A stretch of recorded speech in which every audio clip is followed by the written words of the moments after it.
जो कैप्टन है बाबर आजम, उन्होंने पिक्चर अपनी लगाई है गणेश जी की मूर्ति के साथ, वो बैठे उधर जो सोशल मीडिया पे उस बेचारे को गालियां पड़ी बेशुमार कि क्यों बैठे हो वहाँ पे। लेकिन आप तो मुझे ये बताएं, आप गणेश जी की कह रहे तस्वीर के साथ उनका पीछे मस्जिदों में बम मारे, वो बात तो नहीं, उसका बताइए क्या क्या जस्टिफिकेशन उसकी। अब वहीं पर आपका बाबर आजम है कि उसके लिए चालान कट जाता है जब वो घर से बाहर निकलता है। तो धोनी अच्छा कैप्टन है, अच्छा। हाय फ्रेंड्स, आज हम react on Shoaib Chaudhry and Nazia Elahi Khan के कन्वर्सेशन पे रिएक्ट करेंगे। नाज़िया इलाही खान जो भारत में हाई कोर्ट की वकील हैं यूपी से, और शोएब चौधरी जो कि पाकिस्तान के बहुत ही अच्छे यूट्यूबर हैं, उन दोनों की कॉन्वर्सेशन को सुनते हैं। तो कैप्टन है बाबर आजम, उन्होंने पिक्चर अपनी लगाई है गणेश जी की मूर्ति के साथ, वो बैठे उधर जो सोशल मीडिया पे उस बेचारे को गालियां पड़ी बेशुमार कि क्यों बैठे हो वहाँ पे। लेकिन आप तो मुझे ये बताएं, आप गणेश जी की कह रहे तस्वीर के साथ उनका पीछे मस्जिदों में बम मारे, वो बात तो नहीं, उसका बताइए क्या क्या जस्टिफिकेशन उसकी। अब वहीं पर आपका बाबर आजम है कि उसके लिए चालान कट जाता है जब वो घर से बाहर निकलता है। तो धोनी अच्छा कैप्टन है, अच्छा खिलाड़ी कह रही है, ये भारतीय इराक एजेंट, और यार वो तो स्पोर्ट्समैन है। अगर वो बॉलिंग अच्छी बैटिंग करता है, अगर उसकी तारीफ करना as a sportsman, as a sports, इतनी नफरतें डालती है जेल में, मैं कई दफा हैरान होता है, खुदा रहे आपने इतनी नफरत की है भारत के साथ, इंडिया के साथ, हिंदुइज्म के साथ, सिखिज्म के साथ, आपने अपने दिमाग की खिड़कियां दरवाजे ही बंद कर दी। खोलो खुदा। साइड पे पाकिस्तान में स्टेटमेंट्स पे स्टेटमेंट चल रही हैं, कभी पीसीबी के चेयरमैन स्टेटमेंट देते हैं, कभी कोई कहीं से स्टेटमेंट आती है। रमीज राजा जो कि पीसीबी के चेयरमैन रह चुके हैं, उन्होंने 5-6 माह पहले स्टेटमेंट दी कि भाई पाकिस्तान टीम को तो इंडिया जाना ही नहीं चाहिए, और अगर नहीं जाएंगे तो शायद इंडिया वाले वर्ल्ड कप ही नहीं करवा पाएंगे। बट आज वही रमीज राजा खुद इंडिया में जा रहे हैं, वर्ल्ड कप के लिए जो कमेंट्री है वो करने जा रहे हैं। क्या कहना चाहेंगे आप इसके ऊपर? कुछ लोगों की हरकत होती है और कुछ लोगों की फितरत होती है कि वो हमेशा मुंह से जहर ही उगलते हैं। और रही बात कि अब क्योंकि वो उनकी रगों में पाकिस्तान का खून दौड़ रहा है, तो उन्होंने अपने पेशे को साइड में रख करके पाकिस्तानी खून को ज्यादा तेज दौड़ाया है। अब बात आती है कि जब हमारे भारत की धरती पर, हमारी भूमि पर, हैदराबाद एयरपोर्ट पर जब आपके पाकिस्तानी क्रिकेट प्लेयर जब उतरे, तो उनका बहुत ही भव्य और भगवा स्वागत हुआ, बहुत ही जबरदस्त स्वागत हुआ, जिससे कोई भी व्यक्ति आपके पाकिस्तान का इनकार तो नहीं कर सकता है, क्योंकि सबने अपनी आंखों से, खुली नजरों से पथरा कर आंखें देखी कि कितना भव्य और कितना भगवा स्वागत किया गया है। मैं कहना चाहूंगी कि बाबरी से लेकर बाबर तक हमने भगवा रंग दिया। 1993 में, 1993 में हमने बाबरी मस्जिद को भगवा रंगा था, और 2023 में हमने बाबर आजम को भगवा स्कार्फ पहना दिया। तो बड़ा दिल प्रसन्न हुआ है। हमारे सनातनी शेर जो है वो बड़े खुश दिली से उन्होंने पाकिस्तान के प्लेयर का स्वागत किया है। और देखिए, भारत में हमने संस्कृत में हमेशा पढ़ा है अतिथि देवो भव, लेकिन साथ साथ हमने एक चीज और पढ़ी है, precaution is better than cure. तो अतिथि देवो भव के मर्यादा को उल्लंघन करना ना ही हमारी संस्कृति में आता है, ना ही हमारे संस्कार में आता है। तो बड़ी खूबसूरत तरीके से हमने आपके प्लेयर की मेहमान नवाजी की है, पर थोड़ी बहुत करवाहट, तो ये तो पाकिस्तान का जन्मसिद्ध अधिकार है कि करवाहट को साबित करना, उनको दिखाना, जैसे बीफ नहीं मिल रहा है। तो भाई देखिए, हमारे all India Muslim personal law board के, मैं थोड़ा सा इसको डिटेल में बता देती हूँ कि हमारे all India Muslim personal law board के जितने भी इस्लाम धर्म के ठेकेदार है, उनका कहना है, बज़ाब्ते उन्होंने नेशनल मीडिया के सामने कहा है कि इस्लाम जो है वो भारत से स्टार्ट हुआ है। तो भारत के संस्कार ये बताते हैं कि हम गौ को गौ माता मानते हैं। तो बीफ तो मिलने से रहा, और अगर तो ये सारी टिप्पणियां भी नहीं करनी चाहिए, जिसकी वजह से आप पाकिस्तान की सरकार को माफी का एक ट्वीट भी करना पड़ा और माफी मांगनी पड़ी। तो अब रमीज राजा की आप बात करें या आप किसी की भी बात करें, मैं इसको वैल्यू और किसी भी तरीके का इंपॉर्टेंस नहीं देना चाहूंगी। मुझे लगता है कि प्लेयर का काम है ग्राउंड पर अपनी वैल्यू खुद बनाना, तो वो जितना एफर्ट अपने काम पर देंगे वो ज्यादा बेहतर होगा। आप लोगों की इस तरीके की टिप्पणियों से उनका माइंड डाइवर्ट होगा, बेसिकली उनका माइंड डाइवर्ट होगा। तो मुझे लगता है कि आपको अगर पाकिस्तान के लोगों को, फैन फॉलोअर्स को अगर वीजा नहीं मिल रहा है यहाँ पर आकर के उनको चेयर करने का, उनको चेयर अप करने का, उनके सपोर्ट में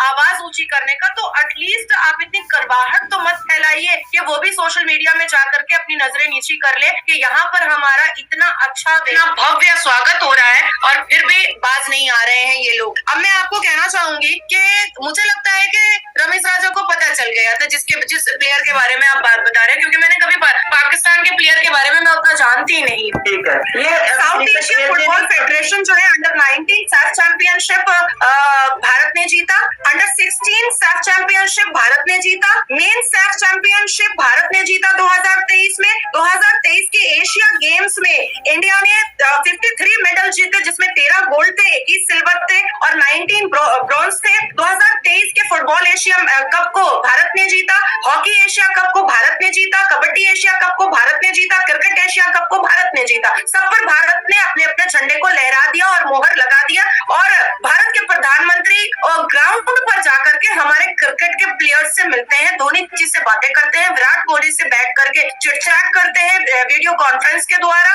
अब वहीं पर आपका बाबर आजम है कि उसके लिए चालान कट जाता है जब वो घर से बाहर निकलता है। तो अब देखिए, बात ऐसी है कि मेरे लिए बहुत बड़ी बात है जो मैं आपके द्वारा पाकिस्तान को बताना चाहूंगी कि हमारे भारत में वाकई में क्रिकेट प्लेयर हो या स्पोर्ट्स से रिलेटेड जितने भी प्लेयर्स हो, उनका ख्याल बहुत अच्छे से रखा जाता है। हम ऐसे शब्द भी नहीं निकालते हैं जिससे उनका माइंड डाइवर्ट हो, क्योंकि ये हमारे लिए भी गौरव की बात होगी जब वो जीत करके आएंगे।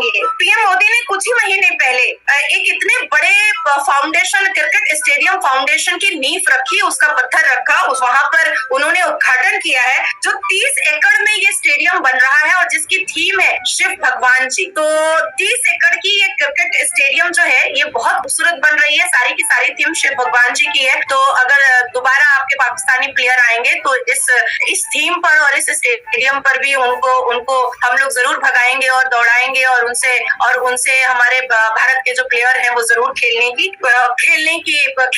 अब आपका दूसरा सवाल। ठीक है, मैं इधर एक चीज मैं ये पूछना चाहता हूँ, मैं भी आपको ये बात थोड़ी अजीब लगे या जो लोग देख रहे हैं, ज्यादातर लोग इंडिया से देखते हैं, हमें थोड़ा सा मेरी ये बात अजीब लगे, लेकिन अभी पाकिस्तान क्रिकेट टीम जब इंडिया पहुंची उससे पहले बॉयकॉट पाकिस्तान चल रहा था कि मतलब जो कश्मीर में वाकया हुआ और उन वाकयात को लेके मतलब जो जवानों की जानें गई इंडियन फोर्सेस के, तो उसे लेके बॉयकॉट चल रहा था कि भाई हम वर्ल्ड कप नहीं खेलेंगे। मुझे थोड़ा ऐसा फील होता था कि अगर पाकिस्तान की टीम वहां जाएगी तो कोई ना कोई कंट्रोवर्सी ना हो जाए, कोई ना कोई इस तरह का वाकया ना हो जाए, क्योंकि गुस्सा है इंडिया वालों को। लेकिन जब वो वहां पे पहुंचे तो इतनी एक्सपेक्टेशन से हट के इस्तेमाल किया गया, मतलब मेहमान को वाकई में भगवान, जो मैं सुनता हूँ कि भाई वहां पे मेहमान को भगवान समझा जाता है, तो वो सारे गुस्से, वो सारे शिकवे 1 मिनट में साइड पे करके इतना वार्म वेलकम, पहले बॉयकॉट और फिर जब पहुंच गए हैं, जब मेहमान हो गए हैं, भगवान हो गए हैं, तो वार्म वेलकम। ये सोच में और ये गुस्सा अचानक जो है वो इतनी मोहब्बत में कैसे बदल जाता है? नहीं, देखिए ऐसी बात नहीं है। पॉलिटिक्स अपनी जगह है और क्रिकेट अपनी जगह है, स्पोर्ट्स अपनी जगह है, बायलैटरल रिलेशंस अपनी जगह है, ट्रेड अपनी जगह है, आर्मी अपनी जगह है, सबमरीन अपनी जगह है, फाइटर जेट अपनी जगह है, पायलट्स अपनी जगह है, एडवोकेट्स अपनी जगह है, हमारे सुप्रीम कोर्ट के अंदर और लोअर कोर्ट के अंदर और एसीजीएम कोर्ट के अंदर और भारत के तमाम स्टेट के हाई कोर्ट के अंदर ऐसे भी वकील है जो टेररिस्ट के पक्ष में केस लड़ते हैं। हमारे भारत की सरजमीन पर ये इतिहास है कि सीमा गुलाम हैदर के लिए भी वकील खड़ा है, यहाँ पर उसका केस भी वकील ही देख रहा है। तो हर एक का कर्तव्य, हर एक व्यक्ति का कार्य अपना अलग अलग होता है। अब देखिए, जाहिर सी बात है कि 29 सितंबर 2023 में आपके पाकिस्तान में 4 बॉम्ब ब्लास्ट हुआ, जहाँ पर मासूम 50 लोगों की, मोर देन 50 लोगों की जाने गई। तो हमें तो बुरा लगता है ना, हमें भी बुरा लगता है ना, जब 1 करोड़ से ऊपर अदर बैकवर्ड कास्ट और माइनॉरिटीज, हिंदू माइनॉरिटीज के को जब पैरों के नीचे कुचला जाता है पाकिस्तान में, तो हमें हमारी आंखों से खून के आंसू गिरते हैं, हमें बहुत बुरा लगता है। जब 150 साल की मंदिरें पाकिस्तान में तोड़ी जाती हैं तो हमारे दिल को चोट पहुंचती है। जब पुराने चर्च को बेगुरमती के साथ बेइज्जत करके जब उसकी नींव हिलाई जाती है, तो उसको तोड़ा जाता है, उसके छत्ते को लात से मारा जाता है, हथौड़े मारे जाते हैं पाकिस्तान में, तो हमारा कलेजा कटता है, हमें बहुत बुरा लगता है। तो ये थी कॉन्वर्सेशन शोएब चौधरी और नाजिया इलाही खान के बीच में, जो बेस्ड ऑन क्रिकेट, और आशा करता हूँ कि आप लोगों को भी अच्छा लगा होगा ये कॉन्वर्सेशन सुनने में। Please like and subscribe my channel. मैं आपका होस्ट, धन्यवाद।